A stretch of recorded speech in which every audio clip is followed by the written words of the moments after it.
ამ მასას ოღონდ ძალიან ეფექტურ მენეჯმენტს უტარებდა ყველა ფორმაციის პირობებში და ეს არის პასუხის შემდეგ უკვე მასიდან, რომ სხვა ტიპის საზოგადოებაში ეს ძალმომრეობითი არაადამიანი ტირანული მმართველობა ამას წინააღმდეგობა გაეწეოდა და რუსულ ისტორიაში თითქმის არ გვაქვს წინააღმდეგობა ტირანიის მიმართ.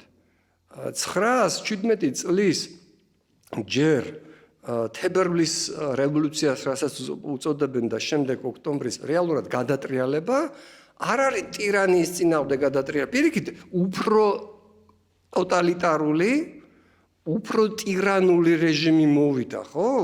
ბოლშევიკების სახით, რომლებმაც გააჩაღეს ჯერ თავიდანვე წითელი ტერორი, ფიზიკურად მოსპობა საზოგადოების ფენების. ახლა მართლა ტოტალიტარული იყო თვითმკვლელობა, მაგრამ ასეთი რამე არ ჩაუდენია ამ მასშტაბის პირდაპირ აი გენოციდი, მიმართული რომელიმე სოციალური ფენის ან ეთნიკური ჯგუფის მიმართ. კი ბატონო, აი ჩერქეზების მიმართ განახორციელა გენოციდი და ეს უფრო გამონაკლისივით არის და საერთოდ ცუდად ემკვლევდა ყველას, მაგრამ ბოლშევიკებმა რეკორდი დაამყარეს მასობრივ მკვლელობაში საკუთარი მოსახლეობის, მოქალაქეების.